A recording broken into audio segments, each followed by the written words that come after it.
Bonjour. Dans la vidéo précédente, j'avais introduit donc la triangulation dynamique causale, mais sans en parler vraiment en détail, puisque je parlais un petit peu des prémices, c'est-à-dire la triangulation des espaces-temps, et puis de l'échec de ce qu'on appelait donc la gravité quantique euclidienne.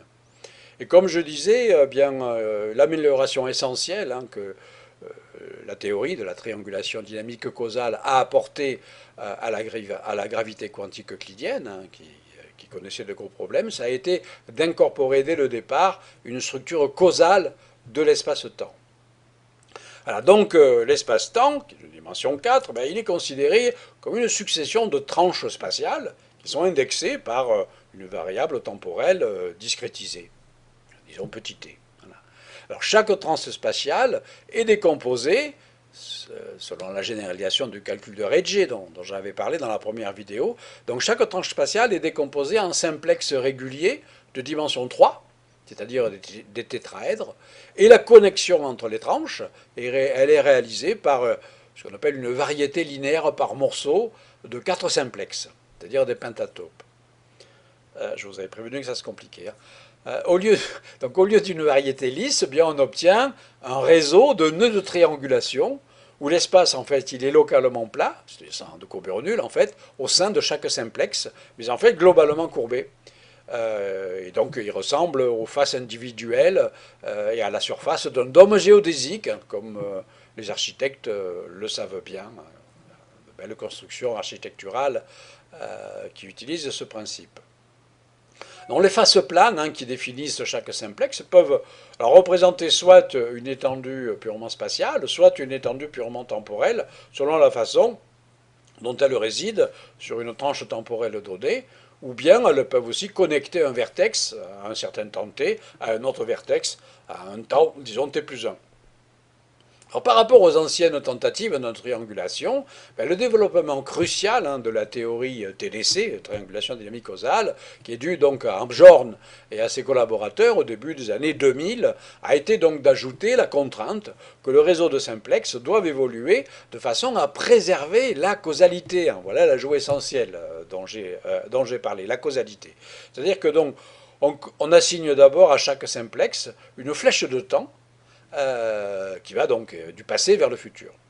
On applique ensuite les règles de collage, mais respectant la causalité, c'est-à-dire que deux simplexes ne peuvent être collés ensemble que si leurs flèches pointent dans la même direction. Alors les simplexes en plus doivent partager la même notion d'un temps qui se déploie de manière constante dans le sens des flèches et ne reste jamais immobile ni ne revient en arrière, c'est le flot du temps. L'espace donc conserve sa forme générale à mesure que le temps avance, et il ne peut pas se diviser en morceaux déconnectés, ni créer de trous de verre. Alors ce processus préserve la causalité, qui est justement, donc, je l'ai dit, la propriété qui manquait dans les théories précédentes de triangulation, comme la gravité quantique euclidienne. Alors suffisamment simple pour être simulé sur un ordinateur, ça permet de calculer en fait l'intégrale de chemin de façon donc non perturbative, en faisant la somme de toutes les configurations permises des simplexes, et donc par correspondance de toutes les géométries spatiales possibles. Alors résultat, en 2004, l'ordinateur a effectué les premiers calculs de l'évolution d'une grosse superposition causale donc de 4 simplexes, l'équivalent donc des triangles pour l'espace-temps. Et l'espace-temps à grande échelle, qui en est sorti, il avait bel et bien les 4 dimensions qui servent de toile de fond à notre monde physique. Donc c'était finalement la première fois qu'une théorie déduisait le nombre de dimensions observées de notre univers à partir des principes premiers. Je rappelle, dans la vidéo précédente, je disais que les simulations en gravité quantique euclidienne donnaient soit des univers de dimension infinie, les monstres, soit des univers minimalistes de dimension 2 à peine. Donc là, c'est 4, c'est bien. Voilà, donc en résumé, si on considère l'espace-temps vide comme une substance immatérielle, composée d'un très grand nombre de minuscules blocs de construction, et qu'on laisse ensuite ces blocs microscopiques interagir les uns avec les autres selon les règles simples, qui sont dictées par la gravité et la théorie quantique, ils s'organisent spontanément en un tout collectif qui ressemble à l'univers qui est aujourd'hui observé. Alors des mécanismes semblables d'assemblage et d'organisation s'observent dans les domaines variés de la physique, de la biologie et d'autres domaines scientifiques. Ben, par exemple, tiens, le comportement des grands groupes d'oiseaux comme les étourneaux, dont j'observe souvent d'ailleurs les vols fascinants depuis la fenêtre de mon appartement à Marseille, ben, c'est un bel exemple. En effet, les oiseaux individuels, ils n'interagissent qu'avec un tout petit nombre d'oiseaux proches d'eux. Aucun chef ne leur dit quoi faire. Et pourtant, le groupe se forme et se déplace dans son ensemble, faisant des figures géométriques absolument extraordinaires. Donc ça veut dire que le groupe possède des propriétés collectives, en quelque sorte émergentes, qui ne sont pas du tout évidentes dans le comportement individuel de chaque oiseau. Alors une remarque importante concernant la construction en théorie TDC, triangulation dynamique causale, c'est que si on pouvait examiner l'espace-temps réel avec un microscope ultra puissant, on ne verrait évidemment pas de petits triangles, parce que ce ne sont que des approximations. Donc la seule information pertinente sur le plan physique provient du comportement collectif des blocs de construction, lorsque chacun d'eux donc se réduit finalement à une taille nulle, en passant à la limite. Et donc la limite ne dépend donc pas du fait que les blocs soient au départ triangulaires, carrés, pentagonaux, tout ce que vous voulez, un mélange de toutes ces formes-là. Et donc finalement, une telle insensibilité à un large éventail de détails microscopiques, ça se retrouve en mécanique statistique. Voilà, qui est l'étude, donc je rappelle, du mouvement moléculaire dans les gaz et les fluides. Diverses substances fluides se comportent presque de la même manière, quelle que soit en fait leur composition détaillée. C'est-à-dire qu'il y a bel et bien des effets collectifs. Donc plus généralement, cette forme d'universalité est associée au système qui possède de nombreuses parties en interaction et dont certaines propriétés n'apparaissent qu'à une échelle beaucoup plus grande que celle de leurs constituants individuels. Bon, ça évoque également les processus d'émergence dont j'ai parlé dans une autre vidéo. Donc l'analogie pour le vol groupé des tourneaux, c'est que par exemple la couleur, la taille, l'envergure de l'aile, l'âge de chaque oiseau ne jouent strictement aucun rôle dans la détermination du comportement global, du comportement en vol du groupe des tourneaux. Je veux dire un mot maintenant sur deux conséquences extrêmement intéressantes de l'approche TDC, qui concernent d'une part la constante cosmologique, et d'autre part la nature fractale possible de l'espace. Donc l'étape suivante de la triangulation dynamique causale a consisté à étudier la forme de l'espace-temps à très grande échelle et à vérifier donc son accord avec la réalité, c'est-à-dire donc les solutions cosmologiques de la relativité générale. Si tant est qu'on pense que c'est le reflet de la réalité, mais pour l'instant ça marche plutôt bien. Donc ce test est très difficile à passer dans les modèles non perturbatifs de la gravité quantique, qui ne supposent pas une forme par défaut particulière pour l'espace-temps. Et en fait, ce test il est tellement difficile que la plupart des approches en gravitation quantique, c'est le cas de la théorie des cordes, ne sont pas suffisamment avancées pour le passer, le réussir, ce test. Voilà. La théorie TDC, elle y parvient, mais à condition d'inclure dès le départ des simulations la fameuse constante cosmologique. C'est-à-dire cette substance invisible et immatérielle qui imprègne l'espace, même en l'absence totale d'autres formes de matière et d'énergie. Alors en fait, cette exigence est en accord avec l'observation de l'accélération cosmique et son interprétation en termes d'énergie noire. Donc de plus, en fait, l'espace-temps émergent possède la géométrie dite de De Sitter, qui est la solution exacte des équations d'Einstein pour un univers qui ne contient que la constante cosmologique. Pour le reste, il est vide, il n'y a pas de matière, mais il y a la constante cosmologique, qui est essentielle donc dans les équations de la relativité. Donc, il est vraiment remarquable qu'en assemblant des blocs de construction microscopique de manière essentiellement aléatoire, sans tenir compte d'aucune symétrie, d'aucune structure géométrique privilégiée, les simulations aboutissent à un espace-temps qui a la structure très élégante et très symétrique en fait, de l'univers de De Sitter. Puis en plus, cette géométrie classique de De Sitter, elle reste valide jusqu'à une échelle de l'ordre de la longueur de Planck, 10 puissance moins 33 cm, bien que les fluctuations quantiques deviennent à ce niveau vraiment de plus en plus importantes. Et donc le fait que l'on puisse faire confiance à l'approximation classique de De Sitter à des distances aussi courtes, c'est quand même assez remarquable. Et ça a des implications importantes pour l'univers, alors à la fois très tôt dans son histoire et très très loin dans son futur. Pourquoi? Parce que ces deux extrêmes, l'univers est essentiellement dominé par le vide quantique. Donc au début, les fluctuations quantiques gravitationnelles étaient si énormes que la matière ne jouait aucun rôle.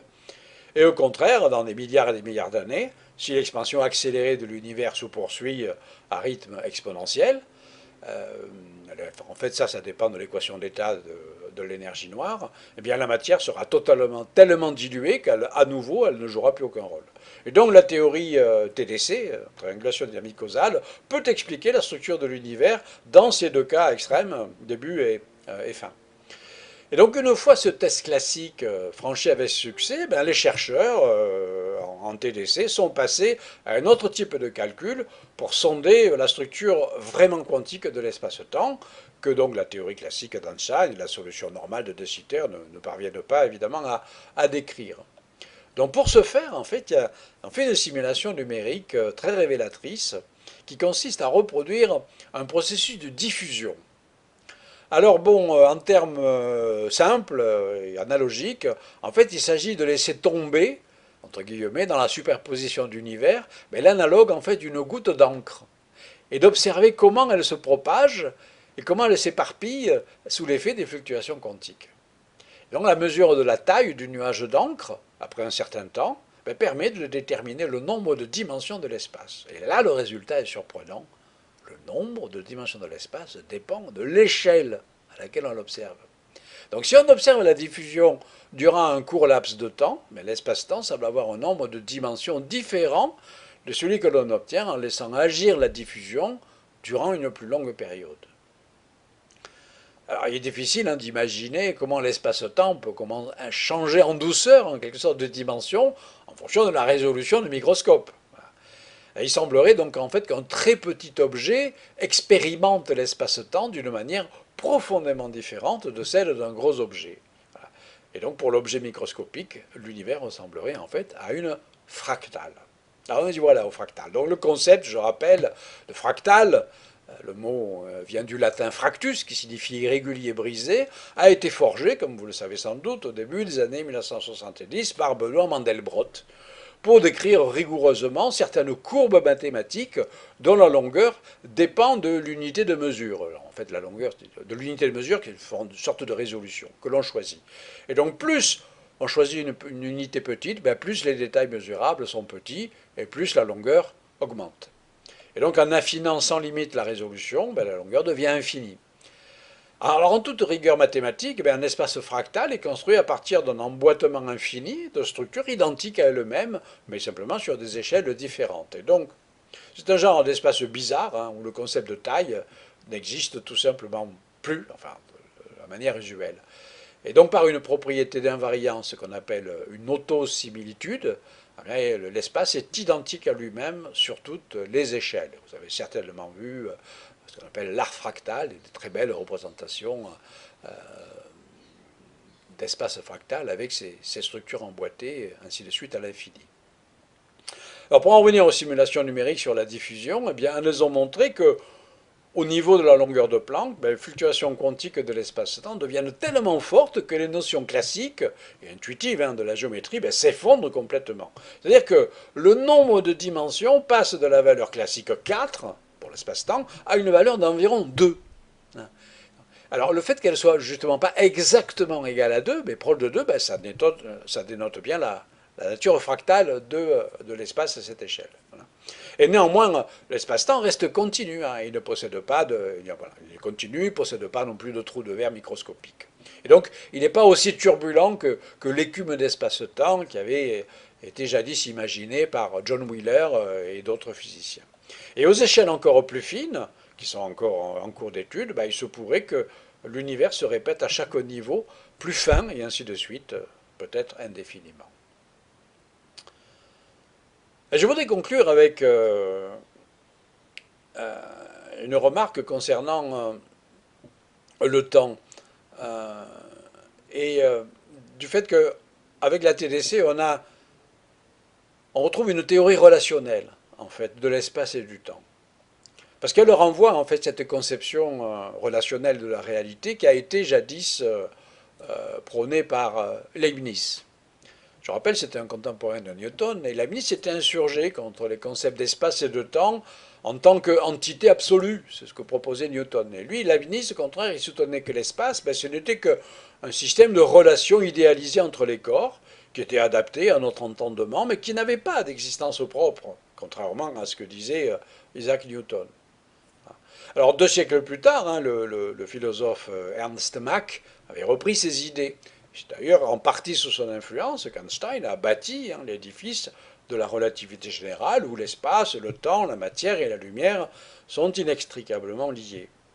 Et comme il l'avait souligné à l'époque, Einstein, la conception relationnelle sous-tend sa théorie, même si cette dernière n'est que rarement formulée d'une manière qui la fasse apparaître de façon explicite. Alors dans la physique actuelle, les approches en gravitation quantique qui revendiquent la fidélité à cette propriété essentielle de la relativité générale, elles sont dites indépendantes de fond. Donc la théorie des triangulations dynamiques causales en fait partie, de même que la gravité quantique à boucle, dont j'ai parlé, ou des ensembles causaux, sur lesquels je n'ai pas encore fait de vidéo. Alors ça signifie que la théorie ne présuppose pas donc une scène préexistante, qui serait donc un espace dimensionnel, mais qu'elle tente plutôt de montrer comment la fabrique de l'espace-temps lui-même évolue. Alors la théorie en TDC, elle présente d'autres similitudes avec la gravité quantique à boucle et sa formulation donc en termes de mousse de spin. Mais il y a quand même des différences importantes. Par exemple, les mousses de spin de la gravité quantique à boucle, elles utilisent différents degrés de liberté et différents, ce qu'on appelle des Lagrangiens, pour les initiés. Donc en triangulation dynamique causale, la distance entre 2 points quelconques dans une triangulation donnée peut être calculée avec exactitude, et ce qui n'est en général pas vrai pour les mousses de spin et pour la gravité quantique à boucle. Donc sur ce point, c'est une supériorité de la TDC. Alors il y a aussi une autre approche en gravité quantique qui est liée de très près à la triangulation dynamique causale, c'est celle des ensembles causaux. Je ferai peut-être une vidéo dessus. C'est une approche très intéressante également. Donc les deux théories, alors pourquoi? Parce que les deux théories tentent de modéliser l'espace-temps avec vraiment une structure causale discrétisée. Alors il y a quand même une différence. La principale différence, elle tient dans le fait que l'approche des ensembles causaux, les causettes, comme on les appelle, est relativement générale, alors que la triangulation dynamique causale, dont je vous parle aujourd'hui, elle suppose une relation spécifique entre le réseau des événements spatio-temporels et la géométrie. Et donc ça veut dire qu'il en découle que le Lagrangien de la triangulation dynamique causale, il est contraint par des présupposés, de façon à ce que la théorie puisse être décrite et analysée explicitement, alors que dans la théorie des causettes, il y a plus de liberté sur la façon dont on peut écrire l'action du Lagrangien.